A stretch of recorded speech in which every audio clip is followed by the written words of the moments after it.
Welcome back to the 127 Fit podcast. Today's guest is a coach, co-founder of CrossFit Vantage, founder of Lifescape, and she is also a mom. Today's guest is Amanda Hendren. Amanda, I want to welcome you to the 127 Fit podcast. Thanks. I'm glad to be here. For sure. So Amanda, we're just going to jump right into things. I've got a little bit of a conversational warm-up. I've got 4 questions. The first question that I have for you is, how do you start your day? Do you have a specific morning routine or morning ritual that you like to stick to on most mornings? Yes, I do have one. However, right now, my 9-month-old dictates most mornings. Right, so, yep. To be really transparent, my morning usually looks like hitting the snooze button for about 8 times, and then my infant crying, waking me up. It's usually what it looks like, but if we're going kind of for habitual things, mornings where I get to like wake up and relax a little bit, okay, cool, my morning routine would look more like some coffee, a devotional, some prayer, maybe a little gratitude journaling, and then just kind of setting up for my day. Okay, perfect. Awesome. So is there, for the next 3 questions, Amanda, if there's more than one, please feel free to share. The next question is, do you have a favorite book or book that you like to gift often? Yeah, that I gift often. I gift The Go-Giver often. Okay. But my favorite book is The Alchemist. Okay, perfect. So that the Alchemist has come up several times on the podcast. I think actually The Go-Giver has as well. But what is something that you have found value in regards to the book, The Alchemist?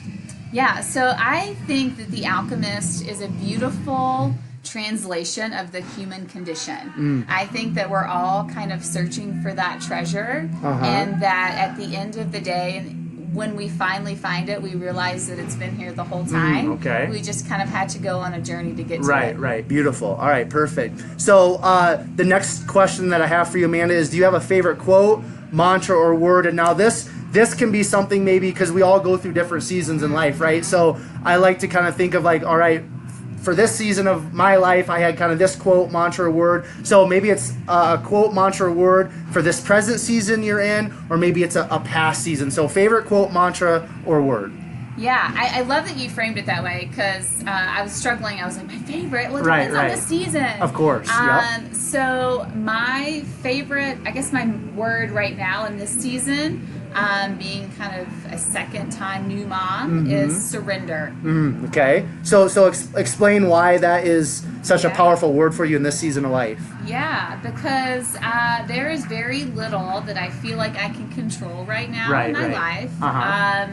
And with the limited time and kind of constant demands of motherhood, running a business, so forth and so on, I'm kind of like a very type A, productivity-focused, project-focused person. And so in this season, it kind of forces me to basically slow and do more of my my growth of people over projects. Okay. Because I don't have a lot of time for all my projects right now. So just kind of letting go in that season and surrendering to it. Cool. Now, I you kind of mentioned like I can't really remember specifically how you worded it, but something like your second go around of motherhood. I believe that's kind of what you just said, right? Yep. So just kind of looking at your personal Instagram and stuff, I noticed that you have a daughter that's in middle school. Is that correct? Yeah, she's 11. And then you just said you have a 9-month-old, right? That's right. So can you just expound a little bit more on kind of just like, this second round of motherhood, kind of like what does that mean to you? And just, if you don't mind sharing a little bit about that, because it's unique, right? Yeah, I think so. Yeah, it feels unique anyway. Right, for sure, well, when we got pregnant the first time, I was 23 years old. Okay. So we were very young. It was unexpected, and to be honest, I never really thought I wanted to be a mom. And so that was an interesting season in and of itself. Going like that young, just kind of getting started in my career, in my life, and just feeling like, oh my God, what are we gonna do? And then of course, like God's plans are always bigger and better than ours, and it's of course the best thing that's ever happened. And then fast forward 11 years later, we were done having kids. We were done. We decided we were done. However, we didn't surgically make that done. So it turns out that in the midst of a really crazy season of life, like literally moving our whole business into a new space. Literally, we found out, I think the week of our grand opening in our new space, that we were pregnant again. Surprise, huh? Surprise. 36, which is considered geriatric pregnancy now. It's a new ball game, and it's different, and I'm so grateful for the mulligan. Because I was 23 and dumb, and I mean, none of us know what the hell we're doing in parenting anyway. We're just figuring it out as we go, but at least I had some life experience, and I'm a way, I think, better person, and I get a better shot at this go around. So it's an interesting situation. Interesting situation, interesting season. So if you don't mind sharing, Amanda, like, so what, maybe like from, I'm just going to say kind of like round one of motherhood, what was something that you kind of learned about yourself? And then obviously it's pretty fresh, but round 2, 9 months, what's something kind of in the second round of motherhood that you've learned about yourself, that maybe just being a mom, you know, with that many years spread in between, that has kind of come to light for you? Great question. I think that the biggest lesson in both is that my parenting, my external way of being is 100% a reflection of my internal condition. That's powerful. Meaning, like, I hadn't dealt with a lot of my stuff or my baggage. I was young, and I've done a lot of growth and a lot of work on myself. Absolutely. And I think that because I've done that work, it allows me the opportunity to be a better parent in this new season. And so it's just like your emotional health is huge for your parenting. And if you don't do that work on yourself, it will be a reflection of of your parenting. So you said the external kind of comes from what's going on inside, or the internal then, right? Cool. I love that. That's definitely impactful and profound. So let's move on to the final question, Amanda, in regards to the warm up for the conversation. Do you have a favorite or most listened to podcast? So most listened to, I guess, would be Tony Robbins' podcast. Absolutely. I'm a big fan of Tony. And the Two Brain Radio podcast, which is my mentor group that I work with. So cool. So we're going to kind of just take a dive into your backstory, your upbringing. So if you don't mind sharing with myself and the listeners, Amanda, where did you grow up? Kind of what did those younger years look like? Were you involved in a lot of extracurricular activities? Were you involved in sports? Super active? Just kind of like give us a quick little snapshot of the younger years for Amanda. Younger years. I love this. So I was born and raised in Kentucky and Tennessee. Let's see, Kentucky till I was 4, Tennessee till I was 11, moved back to Kentucky. I think I've counted, we've lived in up to 24 different houses. Wow. Growing up, my parents were what you would call maybe serial entrepreneurs. Anywhere from hot air balloon rides to wooden ducks to owning and operating a flea market that we lived in, which was interesting. To golf courses. So I was an only child. I am an only child. I have a half brother by my dad's first marriage, but grew up 100% as an only child. And my parents kind of just took me on their adventures through life as entrepreneurs. Didn't play a ton of sports until high school. And then high school is where I got introduced to athletics, and I tried a lot of sports. I tried soccer, softball, volleyball, and then finally landed and found track and field, which I wasn't necessarily a track and field person, but my track and field coach introduced me to weightlifting. And that's kind of where my passion for fitness kind of was birthed.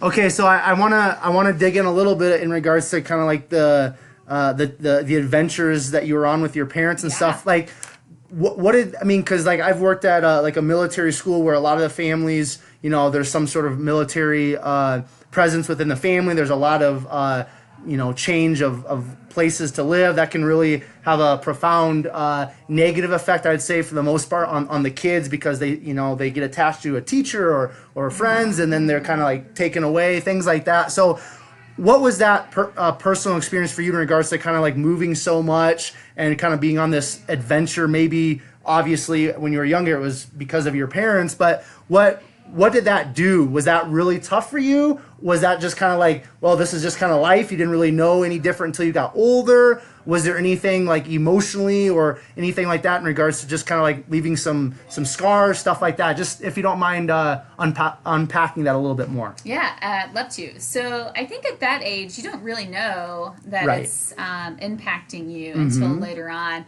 I think when I felt it the most was the move from elementary school or middle school. So my grandmother died, I was 11, and we moved from Tennessee back to Kentucky. Okay. And I was different. Like I was a jock. I was a total tomboy trying to go into this new school, and it was just completely different. That was a huge, like one of those like pivotal moments in life. But I think as far as like, as you're talking about like the impact of it, I think 100%, I've done a lot of work around this, and I think what it leads to is that I constantly crave change because that was my life. Right. And there is definitely some emotional things around like relationships. And so it's really, really easy for me to be out of sight, out of mind with my relationships. Right. And to the detriment of relationships, because that was a coping mechanism as a kid. It was like, well, don't get too attached to anything really, because it's probably going to change. For sure. And so that's been some things that I've had to do some working on. Okay, cool. All right, so you started getting into sports more when you were in high school. That's correct? That's what you said? And then you got introduced to lifting weights through a track coach, and that was kind of like where the real fitness journey began. So let's kind of move on after you were done with high school and stuff. What did those first years, did you go to college? What did those first years post high school look like? Yeah, so I went right to college. I went to the University of Kentucky. Okay. And Wildcat.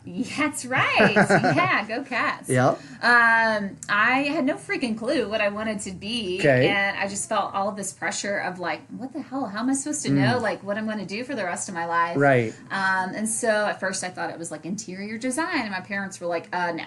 And then I thought maybe it was psychology. Okay. And I was like, no. And so I was like, what's been like a constant thing that I've really enjoyed? And it kind of came back to fitness. Okay, cool.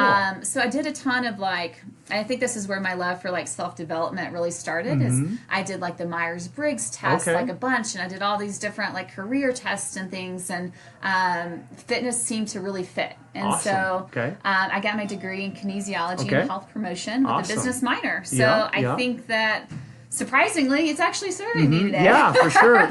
So the actual experience of college, because I mean, University of Kentucky, that's a legitimate Division I. That's a big school. Everybody that's listening's heard of. So like kind of the nitty gritty of college, what was that like? Was partying a part of it? Was it just a lot of like exploring yourself, trying to figure yourself out? What did those 4 years look like? Yeah. So, of course, there was partying involved. Okay. But I was pretty disciplined with my fitness, actually. Okay. And so I was definitely a gym rat for sure. I had lots of jobs at various fitness facilities around Lexington. It was kind of a mix of both. I was pretty determined. So actually, my first year, I had to go to the community college school because my ACT scores were really low. And UK didn't accept me the first year. So I lived on UK's campus, but had to go to the community college. And to be really honest, like that made me so driven. And so that, like, it pissed me off so much. So I was like, you know what? F you, like, I'm going to show you. So I did. And I got, like, Dean's List. And I got transferred to UK my second year. And I was, like, Dean's List almost all the way through college because I was mad about that. Right, I had to like seek, I was like, I'll show you. Right, So I definitely did well academically, but I definitely partied for sure. Okay. Yeah. Cool. Was there anything in those 4 years or that time frame of college that that kind of arose in regards to maybe like an issue or, you know, something that you really had to work through, overcome, maybe like a struggle? I think the biggest struggle was in all of that was trying to just figure out like who I was and like what I wanted to do with my life. I think that was probably the biggest struggle because I think I felt like I needed to have it figured out. Right. Okay. Yeah. Now, did your parents, because you mentioned like the interior design and your mom's like, no, or whatever, but first of all, did your parents go to college or not? No, I'm actually the first person in my family to ever go to college and graduate. Congratulations. Yeah. That's huge. Thanks. But did your parents like have any type of really strong influence in any type of like you going to college or kind of the degree that you ended up choosing? Or was it, I mean, because you did say your mom maybe influenced you a little bit, but if she didn't go to college, she didn't really understand probably like the college experience as much and picking degrees and minors. So was it really kind of up to you to kind of choose college, where you're going to go, and the degree and all that type of stuff? Yeah, I mean, I think it wasn't really, I don't even think it was like, I don't remember it being a choice. It was just something that I was going to do. Yeah, that's how it was for me too. And I don't know if it was like, that was them saying it's not a choice, or if it was really me, or both. Like, it wasn't really even a question. Okay.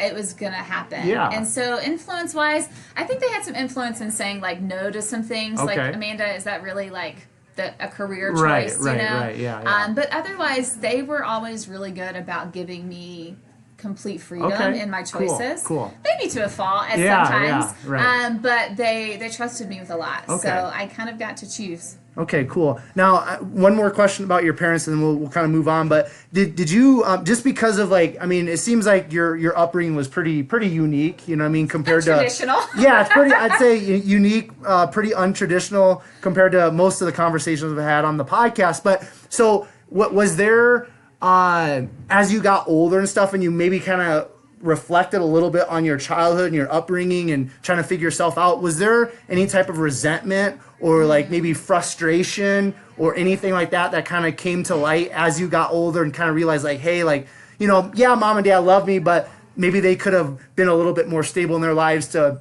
provide a little bit better for me, or not at all? That's a really good question. You know, recently, this brings to kind of like maybe full circle. A few years ago, my parents ended up losing everything. Okay. So their last business venture went south and went bankrupt, and they literally lost like their place to live, their money, all of their like material things, but they also lost a lot of relationships. And they ended up living in my basement with me for a year. And that really brought up a lot of stuff for me that I had to work on. One, being an entrepreneur myself, and having to be like, oh shoot, like I hope I don't end up like them. But so I had to do a lot of work around that. There was a lot of fear that got brought up. Maybe resentment of like, wow, maybe I wish I had a more like traditional life. But at the end of the day, even though all of that was hard probably as a kid and untraditional and all those things, I wouldn't change it for the world because I think that it's like regrets. I don't necessarily believe in regrets because I 100% think that everything happens on purpose to get you to where 100%. You are today. And so while that stuff was crazy and it was a crazy life, if it wasn't for them, we would have never started our current business. They helped us financially. They supported me through everything. So, but I did have to do a lot of work around that of like mostly fear and maybe some resentment of like, why did you guys choose that life? But at the end of the day, I'm still really, really grateful for it. Cool. Yeah. Awesome. All right, so let's kind of move on now. Like when I graduated college, I graduated high school, went to college. So within 4 years, I graduated. I think I was like 21, 22. Now you said your first daughter was born around at 23, right? Yep. So where did kind of all that? Did your husband, did you meet him in college and all that type of stuff? Just kind of maybe start unpacking that. What did the years immediately after college look like, and then maybe start talking about your first daughter and things like that. Yeah. So it took me a little longer to graduate because I was so undecided. So I graduated college, and then directly after graduation, so I graduated in December, and then moved to Denver. Oh, okay. And then I met my husband now, probably 6 to 8 months ish after graduation. Cool. and it was kind of a fast track to love. And then shortly after a dating phase, so to speak, we found out we were pregnant. And where that probably in a lot of scenarios doesn't end very well, was kind of a beautiful catalyst, I think, for our relationship. We knew that we loved each other, but we were also like, this is really new, and this is like, wow, we're really young. For sure. So I moved back to Kentucky first. After I found out I was pregnant, and then he moved a few months later. I think it was around November, and she was born in January. And so January 2008. And so we both were in the fitness world. So we met as trainers at the CAC downtown. Cool. And that's where we were introduced to CrossFit. And so, we were introduced to CrossFit and kind of had this dream of like, you know what, like we're really limited by like the corporate structures of Globo gyms and so to speak. And we didn't really love that. And so, and it kind of limited our impact, meaning like as personal trainer, there's only so many hours in the day. And that's kind of how you make your living. And so we kind of had a dream of wanting to open up our own thing. So just take one step back. Initially moving out to Denver, what was the impetus behind that? I always had a dream of kind of living in a big city. Okay. And so being from Kentucky, I kind of always, I watched movies of like people like moving away from the small town into the big city. And, usually it's LA though, not Denver, right? I did a lot of research. I took like quizzes online. Like what's the best, what suits you the best, and it kind of all boiled down to like nature. And I love being outside. And back then Denver was still pretty small actually in the way of like cities compared to what it is now. For sure. But it felt like it was between Austin and Denver were the two choices. And Denver and Austin still are, if it's not Denver, like I hear Austin's like so legit when it comes like health, fitness, and all that. So that's interesting. Now I'm going to ask you this question. This is something that I asked this question, or it was a pretty big discussion on a previous podcast here this last weekend of mine, but I'm very fascinated. I think you're going to have probably a pretty strong opinion when I ask this question, just because of you really do that deep work, and you seem like a very thoughtful person. So like in regards to love, because like you're an individual faith and stuff, and I am too. So like we have like this biblical understanding of love, right? But then the word love is a very loosely used and a broad term in our culture. We say like we love our dog, we love ice cream, we love to work out, we love our child, all this stuff. So the question is, first of all, do you believe in love, like in the sense of like, do you believe that people like fall in love, or they like have this like, because people say like, as soon as I saw that individual, like I knew I was going to marry him, like it was love at first sight. So like, how do you like look at love, and then like what is love to you? That's a really good question. I don't think that I've ever thought about it. Okay. You might stump me here, but I'll do my best. No, I won't. If you haven't like really sat down and thought about it, at least subconsciously, I'm sure you have. So. I like what you're saying about how it is a loose term, and we do use it kind of just freely, which probably isn't super healthy. But I think love has a lot of different levels to it. It does, yeah. 100%. So I think the love that you have for a friend is obviously different than like a romantic love, or the love that I have for my daughter is different than what I have for my husband. So I think there's levels to it. Yep, I agree. And it's definitely situational. I think at the end of the day, though, love is something that I relate it back to Jesus and the way he loves us. Right. And so it's not like a one-time thing. I think it's something that you have to, well, with Jesus, we don't have to constantly work on it. He loves us, and it's freely given to us. Unconditionally. But I think that as humans, we have to do constant work to keep that love alive, especially in a romantical way, especially. So like with my husband, like I love him, and it is unconditional. And I say that now, and I could feel differently in 10 years. But right now it's like, but you still have to do the work around that. And like the love that I have for my kids is unconditional. Right, and it's right. like, I don't think it's something that you can even put words on. But I think it takes commitment, of course, whatever level it is. Yeah, cool. So, all right. yeah. So I didn't stump you, but I just love asking different questions like that with different guests, because like, you know, we all, and that it's just, and it's kind of like a personal thing for me, because like, you know, like I want to get married, like I want to have a family, and I've had some different like dating experiences in 2019 where it's like, you know, because you hear the term, so like from a very young age, I believe.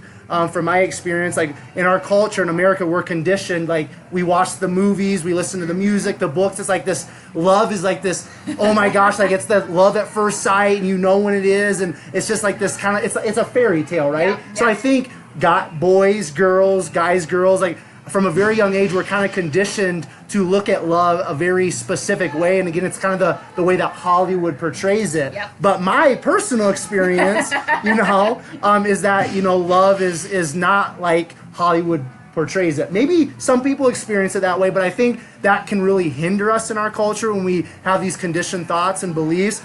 And we look specifically at love, like Hollywood kind of forces it down our throat to look at it that way, because like then that's what we hold on to, and if we don't have that experience, then we're kind of left empty. You know what I mean? Yeah. So that's why, you know, especially people that are married, people that have kids, people that have had some, you know, more life experiences than myself. It's kind of a personal question for me, but I love asking those questions.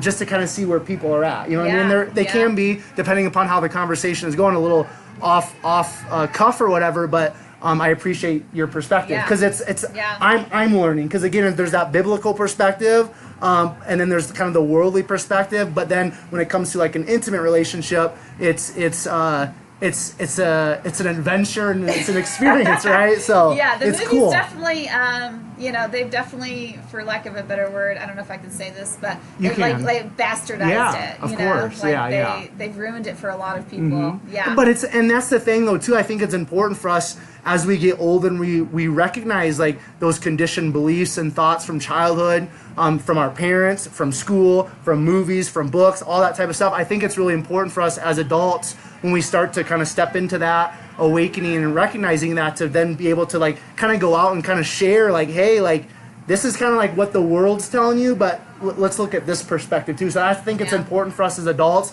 to be open to kind of to continue to learn, but then once we're learning, to then be able to go out and share that. So I appreciate that perspective, Amanda. All right, so you have your daughter, and then your husband and everything. You guys are kind of like, hey, like personal training, fitness is a big part, but we kind of want to get into our own thing. You're maybe seeing some of the holes of the personal training and the growth in that type of a setting. So let's kind of like move forward to maybe like opening up your own place. Kind of how did that unfold? Yeah, so after we moved back to Colorado, my daughter was a year old at that point. And my husband got a job back at the CAC doing personal training, and I got a job at the JCC. And I was doing sales there. Which was great. But we definitely had this dream still of opening up our own facility. And so fast forward a couple years, and I'm like, babe, like, are we going to do this or not? It's kind of time to like shit or get off the pot. So we decided to do it, and so I kind of finally got the courage. I think it was right before we got married, actually. To quit my job and quit my full-time job at the JCC, and went full-time just working on like writing a business plan and landing an SBA loan and doing all that. We got married, and then we got married in 2011. Opened the gym of June of 2012. So it took a while to kind of land all that. My parents helped us out a little financially to kind of with the SBA loan. We found, of course, in Denver, real estate wasn't as hard back then, but it was still hard. We found our first space off 38th and King. And Chris quit his job like 2 months, or about a month actually, before we opened the gym. So there was a lot of work leading up to that. Okay, so I want to talk about like kind of CrossFit specifically. So how were you introduced to CrossFit, and then why did you and Chris decide that you were going to open up a CrossFit gym, CrossFit box, however you want to word all that? Yeah. So we were introduced to CrossFit in 2006 by a girl named Jen Hunter, who is still I think she still owns her own CrossFit gym out on the East Coast. And she was doing it, and we were like, at first we were like super skeptical. We're like, what is this? This is weird. We were definitely like still doing like the bodybuilding routine and all of that. And we were like, oh, whatever, we'll try it. So we tried it on ourselves first, like any good trainer would do. And it was like really effective, and it worked really well. We were getting really good results. And so we started using it with our clients, and then we're like, oh, like this really works. And our clients really like it, and it keeps them interested, and they're getting results.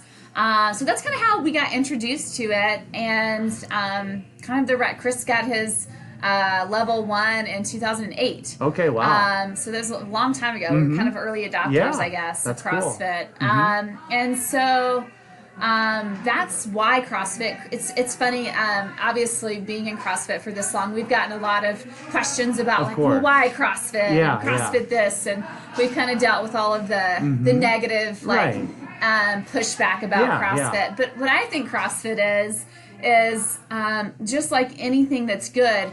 CrossFit just takes from all of the things that we've been doing for a really long time in fitness and mushes it all together. And so I'm a firm believer in one of the best ways to grow is to learn from the best. And I think that's what CrossFit's done. Yeah, that's cool. Now, but kind of today, because we had like a Zoom call and we were chatting a little bit before the podcast. So, and you kind of mentioned like how your gym, it's more of a facility now, right? It's not just CrossFit. So why don't you talk about how that evolution has kind of come to be, where it's like maybe you started off as a CrossFit box, but it's really evolved over the years. So talk about why you've kind of like encouraged that evolution in regards to your gym. Yeah, absolutely. So we definitely started out as a CrossFit box. It was literally like a concrete box. Right. And it was only 1,200 square feet, so it was tiny. Yeah. And so just like any business, we constantly wanted to grow, and like that's just Chris and I. Like we're constantly wanting to grow, and so we knew that CrossFit was like the foundation, and that we could use that as a catalyst to grow and to expand to other demographics. And so we kind of had a big picture dream of like almost like a old school community center, of like a place where people would come to get fit, but they would also live in community with each other, that their kids would come and do fitness there, that their parents maybe even come and do fitness there, that they do life together outside of the gym. Beautiful. That they can learn about all of the other things that encompass like holistic wellness, of like we now have a chiropractor and a nutritionist, and so we wanted to like broaden and expand in that as we ourselves like grew. So awesome. Okay, so let's talk a little bit about Lifescape. So this is just something that kind of like you've started, it sounds like, pretty recently. So what is Lifescape?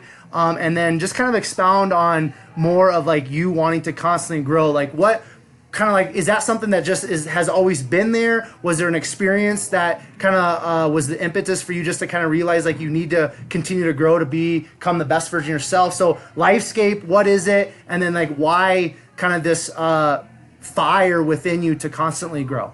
Yeah, so I'll start with Lifescape. So Lifescape is it's kind of my side business that I'm in. It's still in its infancy, so to speak. Okay. But it came from what I was seeing and noticing was that while all of these folks at our gym were transforming their fitness, like that kind of like if you're looking on a life wheel, they've got lots of spokes on a life wheel, and that one portion of their life was like really seeing results, like people are getting healthier and fitter and transformed physically, but I felt like there was something missing, and I wanted to be able to help people grow holistically rather than just that one component of their life. Because if you just, I mean, you can have six-pack abs all day long, but if you're emotionally unhealthy, eventually that doesn't turn out well for people. And so that's kind of where Lifescape kind of came from. And I was looking for some avenues to like, how can I help people on like a more like holistic level, to help them transform the rest of their life, not just this one component. And so that's where kind of like the coaching world came in. And I had a friend who was a professional coach. And he was like, hey, you got to check out this program called CTI, or Coaches Training Institute. He's like, I think it's really in alignment with you. And so I did, and it took me a couple years to complete all the coursework, but I completed all of that when I was, my last course, I was like almost 9 months pregnant. And then, so that's why it's still in its infancy, because I literally birthed an infant while I was trying to launch it. There you go. But essentially what it is I want to help individuals and small business owners specifically kind of tap into their potential and their dreams and help them set goals and visions and for their business, and then execute and act on that. And I want to do that in really exciting spaces. Like I recently took a client out on a full day retreat, and we went to the mountains and went on a hike and went to lunch, and we did like a vision and strategy and goal session for his business. And so that's essentially what it will be, and then it will turn into hopefully fitness and leadership retreats that we want to do in both locally and in Costa Rica. Okay, so what's the fire inside of you to constantly keep growing? Like, is that something that you feel like has always been there, or was there some turning point in your life where you just like were kind of awakened to like, man, like I love learning, I love growing, I love working towards becoming the best version of myself? I can't think of like a turning point. I think that, I mean, my parents were good models for me, and like always continuing to just like picking themselves off the mat and just keep going. And I don't know, I think it's always been there. Cool. I think, I think it's just, I don't know. I can't think of a turning point. I think it's just kind of part of my personality type. I mean, I concur, because I mean, for me, it's like as far back as I can remember, like there's always been, I felt like I'm different, but like I've always like kind of just had this desire to like not do what everybody else is doing, and just like try to like, you know, do something different, and just try to be the best, you know what I mean? So I feel like for me it's something that's innate. It's kind of like in my DNA, which you know, I look around at different family members and things like that, they don't have that. So I mean, I think it could be something that maybe God just puts into our DNA, or however you want to word that. But 100%. So you mentioned in regards to kind of like the coaching, kind of like the life coaching in regards to Lifescape and stuff, you mentioned like the words vision, goals, things like that. How do you take, let's like set maybe like the entrepreneur or the small business owner to the side for a moment, but just like an individual, let's say somebody that's, you know, a member at CrossFit Vantage, and they come to you and they want you to kind of like more life coach them. How would you take just a individual that's working a 9-to-5 job? How do you kind of start working on a vision for like an individual person that's just kind of living a quote unquote normal life? Yeah, great question. Well, I think first you have to create space for it. So if someone came to me, the first step they've already completed, because they've realized, you know what, there's something that's not working in my life. And so then the next step is creating space to actually think about what you want in your life. And I think that unfortunately most people don't make that space, because we're all so busy. A lot of, I mean, we have kids, we have jobs, we got to pay the bill, you know, all of that. And it's really hard if you're not super intentional to make this space to actually think about what you want in your life. And so that's the first step, is creating space for them to think about that. What do you mean by creating space? Because some of the listeners might not understand that fully. And I've had other guests on recently that use that terminology, and I haven't really asked them what that means. I kind of have an understanding, but what is creating space for, you know, what do you want out of your life, or finding out vision, goals, things like that? What does that mean specifically? So I think that for me, I think that you have to take yourself and extract yourself from the day-to-day like 9-to-5 grind. So maybe it's just for a couple of hours, maybe it's for a couple of days, but for me personally, like find the place where you connect the most. You could connect to God, connect to nature, connect to whatever, but where you feel at peace, and where you feel like you can get clarity around like what's actually going on inside of you. It's hard to do that in your messy house, and dishes and laundry and like even like for me, I have to go into the woods to do this. Like I have to go into nature, away from everything, to create space to like talk to myself. Right. So that's personally where I can do it, but each person's different, right? Of course, they can all connect in different places. Okay, so you need to create space, and basically the question in regards to getting this vision for your life is, what do you want from your life? So is that question right there, is that really the fire starter for kind of like everything when you're meeting with somebody one-on-one to kind of figure out like what's going on with their life?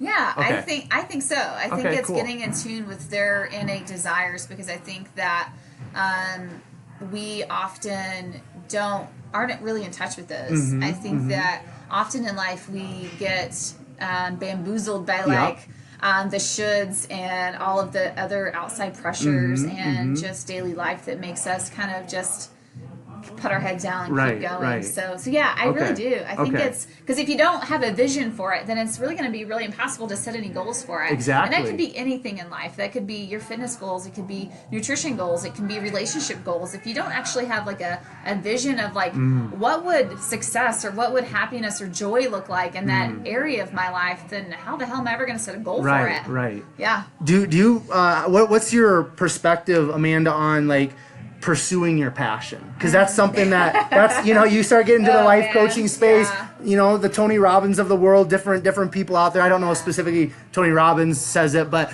you get on social media and all this life coaching stuff, it's like find your passion, pursue your passion, all that stuff. And I'm like I use the word passion, like I'm a very passionate person. I feel like people should pursue their passion, all that, but again, the terminology, it can get kind of like lost, just like the word love in our culture and certain spaces that we kind of hang out in a lot. So where are you at with pursuing your passion and just kind of following your passion, all that? Yeah, well, I think that it's gotten really trendy. Okay. And I think that anything, if used incorrectly, can be dangerous. Right. And so I think some people mistake it for like, oh, I'm really passionate about eating food, and so I'm going to quit my full-time job and go be a food blogger. Maybe that's what you should do, but I think it takes a little bit more digging into that. And sometimes people jump into trying to make their passion a career, and then they lose their passion for it. Right. Which is a mistake, a great point. Right? Yeah. And so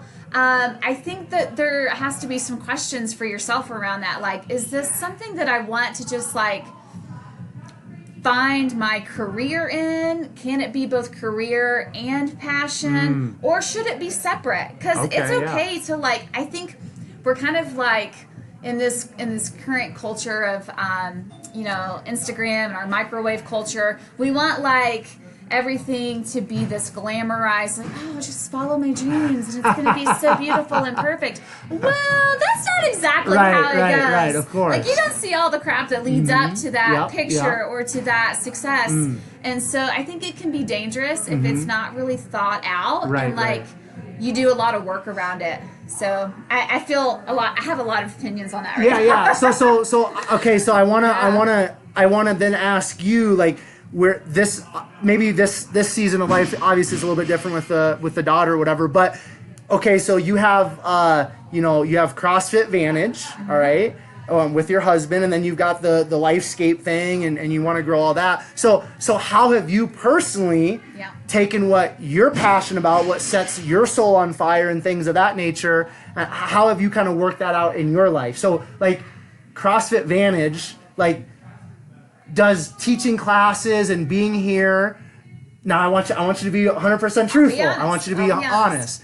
But like being here at CrossFit Vantage and teaching classes and kind of this whole setting, because it's been quite a few years that you've been doing this, right? In this type of setting. Are you passionate about this, or have you found that over the years this is just something that you still enjoy doing? You're in it with your husband, it's paying the bills and all that, you love connecting with people, but maybe there's been another passion that has risen up over the years, and maybe that's the Lifescape thing. How have you kind of worked through that? How has that changed? How do you kind of deal with, if the CrossFit Vantage isn't really your passion anymore, how do you kind of work through all that? Yeah, that's a really good question. So in Basically, yes and no. So CrossFit Vantage, 100%, like when we first got started, fed that passion of like fitness and helping people. Now it's different. So it fulfills me in ways that I get to continue to grow it. And what I get to do now, personally, because I don't coach anymore, I get to develop my team, which is really, really fun for me. And so kind of like part of my job, besides like, I'm like the visionary for the gym and do a lot of the back end stuff, but I get to do my passion of continuous growth. So that's kind of my job is like, I get to help move the needle on the backside that nobody sees, through different ideas and visionary type things. And I get to coach my team to help them implement the day to day. Do I still love coaching classes? Sometimes. I like seeing people. I like the really exciting stuff, like teaching a very new beginner how to squat. I don't get as excited about like, oh, you got your first muscle up. I'm excited for them because they're excited. But my passion now is definitely more of like, that's where Lifescape definitely came from, is like that wasn't feeding my soul as much anymore. And I wanted to see that like overall development of a human in different ways than just like a pull-up or a muscle-up. Beautiful. So, and now I get to coach other people to do it and still serve people through health and wellness, but I do it from a different level. What is it about coaching, and I think they're kind of interchangeable, but like there's the life coaching, there's the kind of the coaching in regards to the fitness realm. What is it about coaching that you enjoy so much? Just helping people see their potential and work towards it. Right, I don't think we can ever like truly reach our human potential, but I think we can constantly work towards it. And so I love helping people do that and get in contact with like self-development and getting to know themselves a little bit better and how they're made and designed, and both like physically and spiritually and emotionally. So on both sides, right? Perfect. What do you, as you've spent a lot of time coaching people and interacting with people over the years, what would you say is the number one thing that holds human beings back from them continuing to strive towards their greatest or fullest potential? Fear. Fear? 100% fear. Will you unpack that for me a little bit? Yeah, I think it all boils down to fear. It could be fear of failure, right? So like for me, like fear of failure is huge. It could be fear of not being good enough. It could be fear of, I get this a lot, I'm not fit enough to do CrossFit. What? Right. It's fear of like, I'm not going to go for,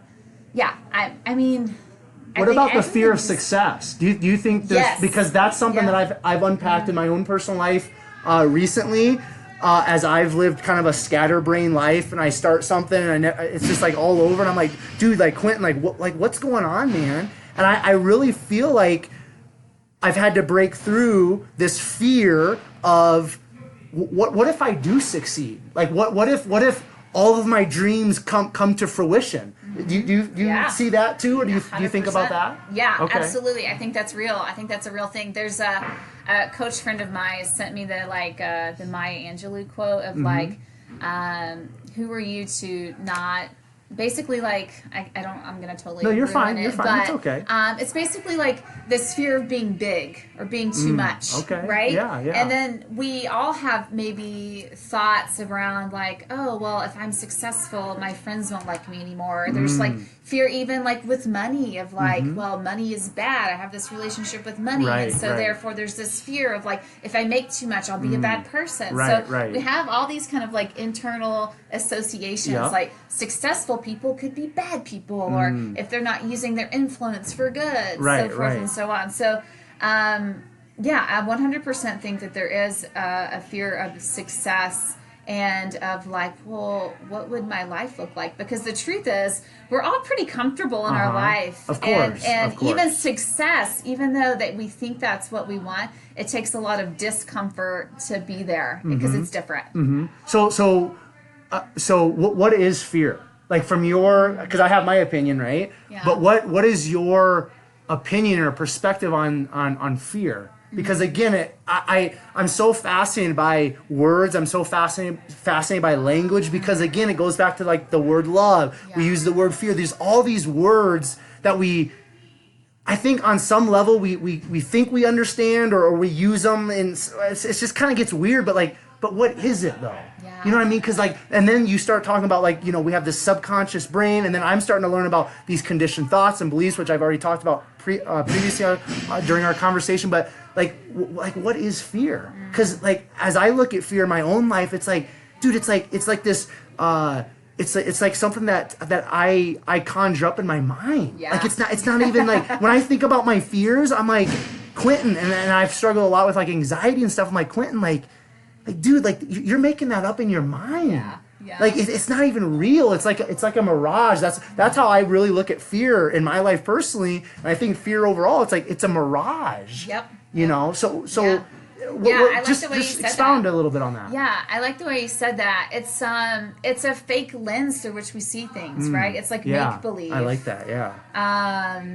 And I mean I hate to spiritualize things, but I think it's 100% it's like something that the devil puts in front of us to keep us from being closer to God. Yeah. And so it's just I like what you're saying. I kind of when you're talking about that, I got this image of in those Halloween places where they have those mirrors with the distorted images and you look in it and it makes you look all crazy. Yeah.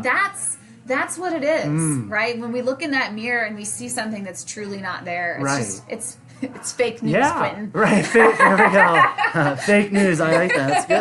That's good. You're the first person I think that's brought up that terminology on the podcast. We'll just leave that right there, right? I like that. That's good. Fake news. Fear is fake news. Yes. Okay. Cool. But no, that I just I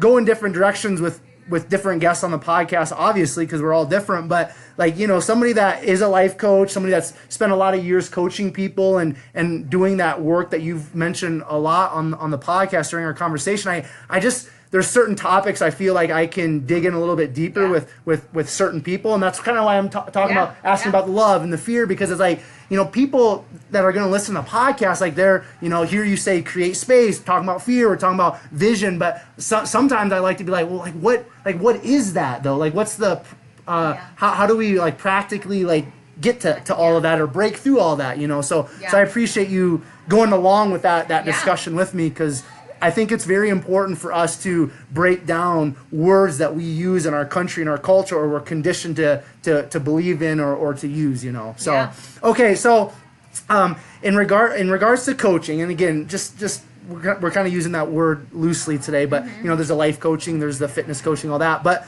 in regards to just kind of coaching people, what would you say, Amanda, is the top one or two skills? So actually, I'm going to take a step back. So when you are looking to hire a coach for CrossFit Vantage, what is one or two must-have skills that they need to have before you hire them, or a couple skills that you really are going to help them develop after you hire them? Yeah, so we 100% hire based off of personality, because you can't teach it. And so that's one. And when I say personality, I mean, does that personality meet our values as a gym and as humans? We do something called the 8-hour car test. So would you be able to sit in a car and have fun with this person for 8 hours? And so that's usually a pretty good one, because at the end of the day, if you can't, it's you really want to work with them on a day-to-day basis. And then the second one is just a passion for helping and serving others and growth. Okay. If they don't have those things, it's really hard to develop them as a coach. And so I can teach anybody to teach a squat or to teach a pull-up or to teach a muscle-up, but I can't teach them those things. Those are just things that they have or they don't. So once you okay, this person has this personality, I could spend 8 hours in a car with them, they have this passion, you can kind of tell that they have this passion for serving, helping others, all that. and let's say they step into your gym and they're very raw, they got their CrossFit level 1 certification and NASM and all that type of stuff. They've got the credentials, so to speak. But but they're kind of like raw in the sense of like actual coaching. Maybe like this is their first time coaching. They're fresh out of college. They just got their certifications. They have kind of those initial things that you want, but they're really raw. So what are maybe some additional things that you're going to help train them in, teach them in, coach them in, so that they can really be a powerful part of your community? Yeah, 100%. So I'm actually in the middle of developing a 6 weeks online blended and in-person internship. You're going to have it all. Yeah. You're going to have it all, Amanda, right? I like it. So anyway, I'm literally building that out on Teachable right now. So cool. The way we're breaking it down is week 1 and 2 is week 1 is theory, kind of. Basically, it's a CrossFit level 1 theory of like what is fitness and what is wellness, the fitness wellness continuum, so forth and so on. Week 2 is going to be a combination of them learning how to coach movements effectively. So we call it Foundations of Effective Coaching. And that goes down to teaching, seeing, correcting. And then week 3, we go into like the deeper side of coaching. So being able to mirror your client, to listen empathetically to your client, to give them the benefit of the doubt that their hour with you is more of an experience. They're going to walk away and they're not going to remember what you said about their thruster or about their weight or about the depth of their squat. They really don't care. They really care about how you made them feel. And so we kind of go into that deeper side of coaching because we've hired a lot of really smart coaches before, but they couldn't deliver on the experience and making people feel seen and heard. Right. And so that is kind of the crux of like what we go into teaching. Okay, perfect. The other stuff and the knowledge can come later. Absolutely. But like the being able to triage movement correction, things like that, like those are pretty simple things to teach. Teaching empathy and active listening is a big deal. Perfect. Okay, so you just said something that I wanted to touch on, and that's listening, because for me, the podcast has forced me to listen so that I can, connect with my guests, so that I can ask great questions, all that type of stuff, because I've grown up, I can talk a lot and I just kind of get going and all that stuff. And I've always, I've interrupted people be talking, and like I'll interrupt because I just gotta it's almost like this natural thing. But then it's like I experience that. I'm trying to talk and somebody interrupts me. I'm like, dude, like I hate that. I'm like, dude, but I do that. So there was this whole, period of life, especially probably, after college in my 20s, I kind of started like realizing all that. But you said listening, active listening, like why is listening so important? Just not even in coaching or teaching or in training and all that, but why is listening so important to have powerful relationships with other human beings?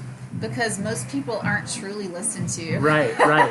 And so I think that when you truly listen to someone, it makes them feel seen. It makes them feel valuable. It's like, oh, this person actually took enough time out of their day to actually give me space to hear who I am, what I have to say. Yeah. And so then also something that I've learned that is really important in regards to connecting with humans and getting them to kind of open up and stuff is like creating like a safe environment. So is that something else that you would agree with, that it's really important for people not only to be heard, listened to, but also for them to really feel comfortable or safe kind of in your presence or in the presence of like your gym or community? Yeah, 100%. Okay. 100%. I think that part of like our mission statement is it includes the words inclusive space. And so I think that what we mean by that is it's a safe space to be yourself. Okay. And I think that in order actually to have any type of relationship, people have to feel safe with you. Absolutely. Yeah. And so there's a book called Crucial Conversations that kind of teaches you how to create safety in conversations and relationships.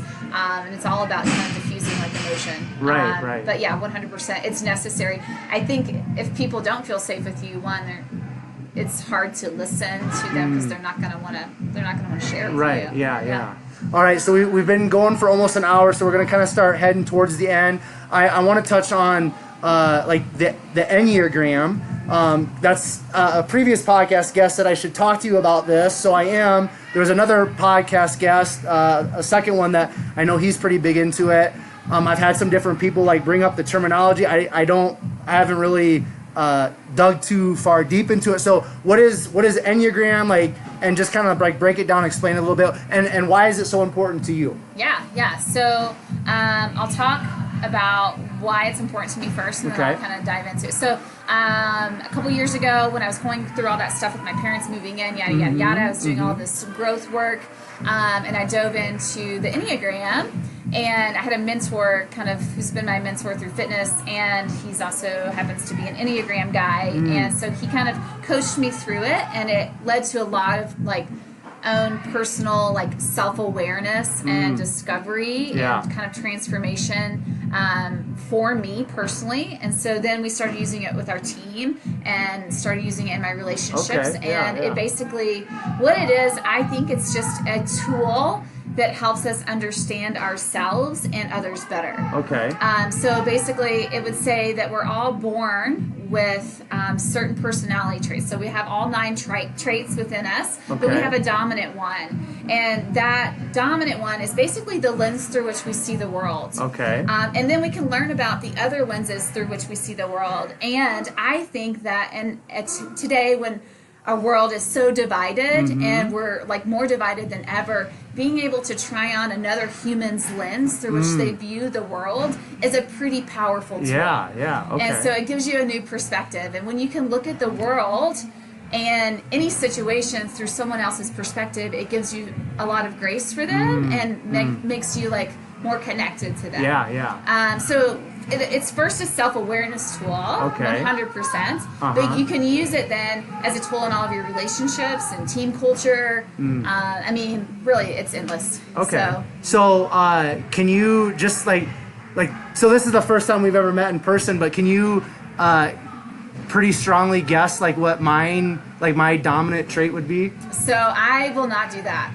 And here's why. No, that's cool. So something that I heard recently on another podcast was the Enneagram should never be used as a shield or a sword.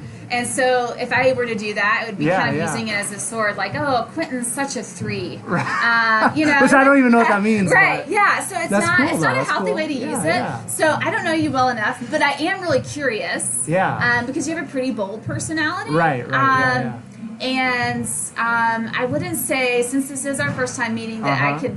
There is something called triads. So the Enneagram has 3 triads. So one is like a gut triad, a heart triad, and a head triad. I'm guessing you're probably a heart or a gut triad, so that would narrow it down. But then you talked about like you have a lot of anxiety and fears, and so I don't know. I have some thoughts. That's cool.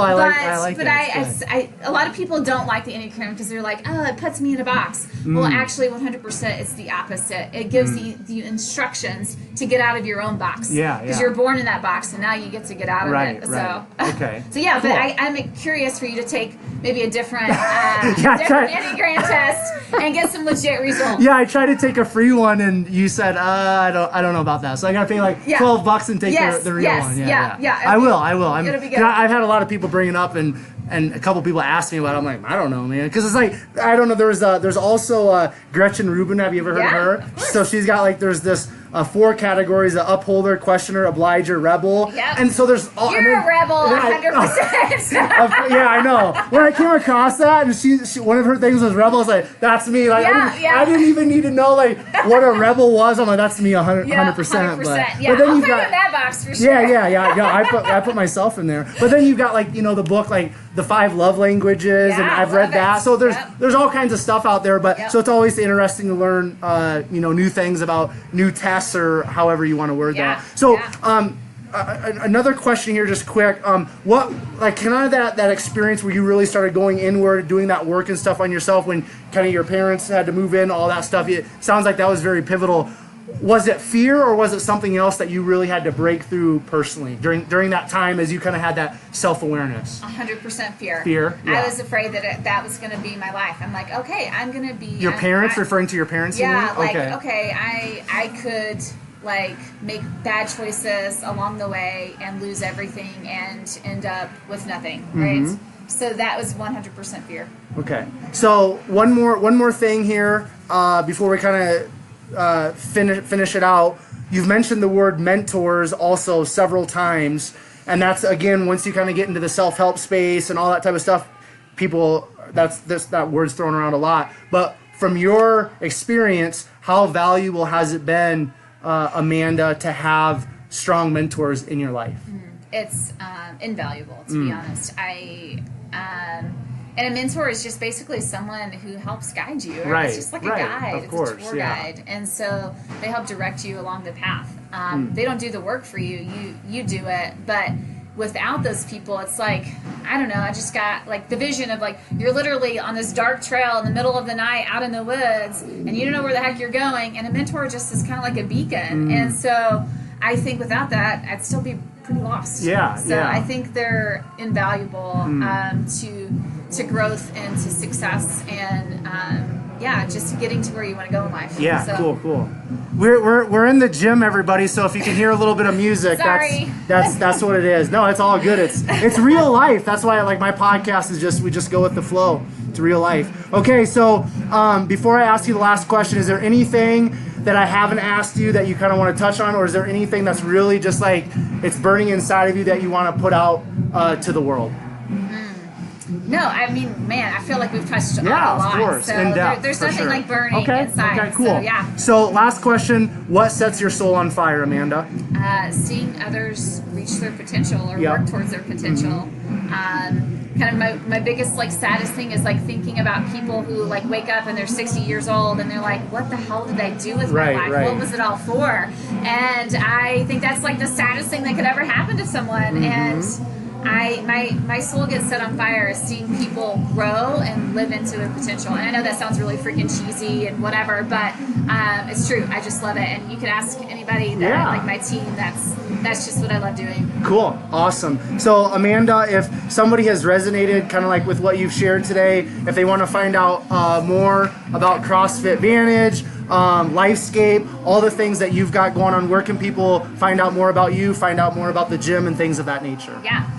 So if they're interested in the gym, it's vantagemovement.com is our website, and we have an email, info@crossfitvantage.com. That's the best way to get in contact with the gym. With me personally, for other types of coaching, you could DM me on Instagram. It's Hendren. I think that's I don't even know what my handle is.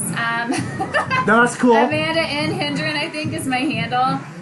Or they can email me at anhendren@gmail.com. I have a website for Lifescape. It's called scapeyourlife.com too. Awesome. So that would be another way. Cool. All right. So Amanda, I just want to thank you very much for your for the opportunity today, just to hang out, to chop it up, to chat. Thank you for sharing your story, and I know that people are going to be positively impacted just through the words that you shared today. So listeners, I just want to thank you again for tuning into the 127 Fit podcast, for hanging out with Amanda and myself today. If you would like to find out more about the guests that I'm bringing on to the podcast, or if you'd like to find out a little bit more about myself, you can find me on Instagram. It's at 127fit. Facebook is at Quentin Vars. LinkedIn is Quentin Vars. If you guys would do me a huge favor, please leave me a 5-star rating and review, and also subscribe to the podcast. That would be greatly appreciated. If you're interested in sponsoring the 127 Fit podcast, you can send me an email. The email is 127fit@gmail.com. Also, if you think you would be a great guest, or if you have a friend or an acquaintance that you think would be a great guest or guest for the 127 Fit podcast, you can also send me an email or give this email out one more time. The email is 127fit@gmail.com. If you would like to be a patron for the 127 Fit podcast and support the podcast financially monthly, you can go to my bio on Instagram, again at 127fit, and you can find out how you can give monthly for the podcast. Again, that would be awesome. If you guys are finding great value in a specific episode or episodes of the 127 Fit podcast, which I know you are, again, I would ask that you would take that episode or episodes and share it on your Facebook and Instagram stories using the hashtag #BeSomeoneToFollow. And per the usual, I will leave you guys with Proverbs 24:10, which states, "If you faint in the day of adversity, your strength is small." This time, until next time, I will catch you guys later.